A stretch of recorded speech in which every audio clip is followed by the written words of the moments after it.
उम्मीद है आप खैरियत से होंगे। हमारा आज का टॉपिक है transitive verb and intransitive verb.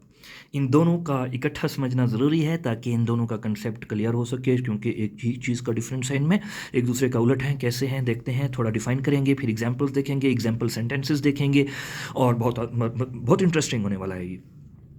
Transitive verb कौन सा होता है? अ verb that needs a direct object.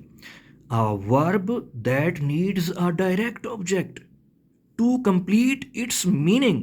ऐसा वर्ब जिसे अपना मतलब वाज़े करने के लिए ऑब्जेक्ट की ज़रूरत हो, लाजमी ज़रूरत हो, इज़ कॉल्ड ट्रांजिटिव वर्ब। जब तक हम एग्जाम्पल नहीं देखेंगे समझ नहीं आएगी। देखते हैं for example, bring, enjoy, like, eat, right, give, make वगैरह ये ट्रांजिटिव वर्ब की एग्जाम्पल्स हैं। इनको इस्तेमाल करके देखते हैं मसलन मैं लाता हूँ, आई ब्रिंग। तो आपको बात समझ नहीं आएगी कि मैं लाता हूँ, क्या लाता हूँ। अगला पूछेगा ना आपसे कि मैं लाता हूँ क्या, I bring what.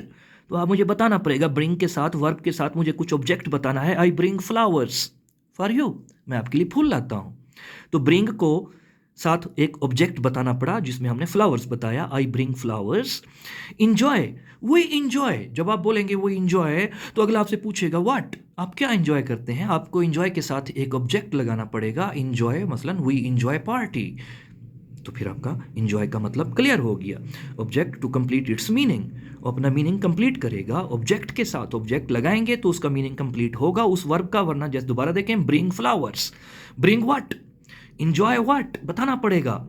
Enjoy party, like T, चाय पसंद करना, तो like T, I like T, I do not like T. तो लाइक के साथ वर्ब के साथ जब तक आप नहीं बताएंगे क्या पसंद करते हैं नहीं करते हैं, तो ऑब्जेक्ट बताना ज़रूरी होगा। तो दोबारा देखें, a verb that needs a direct object to complete its meaning. जो अपना मतलब मुकम्मल करने के लिए, अपनी मीनिंग की मुकम्मल वजाहत करने के लिए उसे ऑब्जेक्ट की ज़रूरत हो, जिस वर्ब को, उस वर्ब को ट्रांजिटिव वर्ब कहते हैं। मसलन कोई कहता है कि शी ईट्स, शी ईट्स, तो आप पूछेंगे what, she eats what, she eats bananas, वो केले खाती है। You write, you write what, you write a letter. तो राइट के साथ आपको एक ऑब्जेक्ट लगाना पड़ा, लेटर। गिव, गिव कुछ बताना पड़ेगा ना, गिव, आई गेव यू, क्या, I gave you a book. जब तक आपने उसके साथ बुक नहीं लगाया, कोई चीज़ नहीं लगाई, पता तो चले आपने दिया, मैंने दिया, उसने दिया, क्या दिया। She made, she made what. तो मेक को अपना मीनिंग कंप्लीट करने के लिए उसे एक ऑब्जेक्ट की ज़रूरत है। शी मेड टी, उसने चाय बनाई। तो इसका अपोजिट हो जाएगा intransitive verb, a verb that does not need a direct object to complete its meaning. बिल्कुल सिर्फ इसको डायरेक्ट ऑब्जेक्ट की ज़रूरत होती है ट्रांजिटिव वर्ब में, और जब तक इसके साथ ऑब्जेक्ट नहीं लगाएंगे, जिन वर्ब के साथ वो अपना मीनिंग मुकम्मल नहीं करेंगे, तो वो ट्रांजिटिव वर्ब कहलाएंगे। जबकि इंट्रांजिटिव वर्ब में डायरेक्ट ऑब्जेक्ट यानी ऑब्जेक्ट लगाने की जरूरत नहीं होती है, सिर्फ वर्ब खुद अपना मीनिंग कंप्लीट कर रहा होता है। तो देखते हैं दोबारा, a verb that does not need a direct object to complete its meaning is called intransitive verb, यानी इसे ऑब्जेक्ट की जरूरत नहीं है। देखते हैं for example, run, he runs, wow, वाकई इसे ऑब्जेक्ट की जरूरत नहीं है, वो भागता है।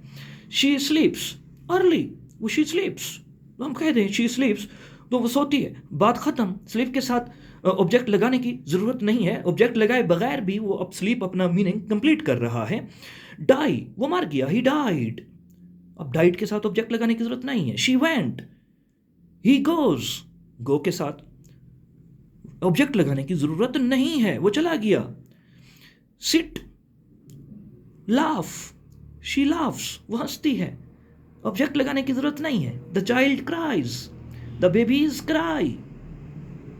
आगे अगर आपके ऑब्जेक्ट ना भी लगाएं तो बात कम, वर्ब ने अपना कंसेप्ट क्लियर कर दिया, कौन रो रहा है, कौन हंस रहा है, कौन बैठा। तो वर्ब की टाइप्स, पार्ट्स ऑफ स्पीच में वर्ब और फिर वर्ब की ऑल काइंड्स पर मुश्तमिल वीडियोस, तमाम parts of speech with all their kinds, many more videos about parts of speech, English grammar देखते रहिए। अनवार अली नासिर, और tenses, parts of speech, direct, indirect, English to Urdu, Urdu to English, translation skills and different uses with many more tests. देखते रहिए, thank you.